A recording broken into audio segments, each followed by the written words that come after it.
Guys দেখো আমাদের শোরুমে একজন ছোট্ট একটা কাস্টমার এসছে, এই যে ওর মা। তো ও কিভাবে মেকআপ করতে হয় আর মেকআপের কি কি নাম, মানে আমরা বড়রা সেগুলো জানি না, ও দেখো বলে দিচ্ছে।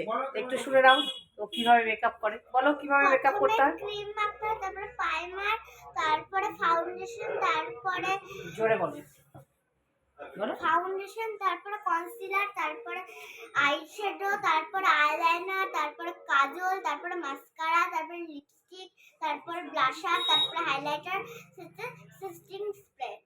ও বাপরে, ও মাই গড, দেখতে পেয়েছো এইটুকু বাচ্চা একটা কিভাবে মানে মেকআপের নামগুলো মনে রেখেছে, আর কোনটার পর কোন মেকআপটা যে করতে হয় সেটাও কিন্তু ও একদম মানে একদম স্পিডে কোনটার পর কোনটা বলে দিল একদম এক নিমেষের মধ্যে।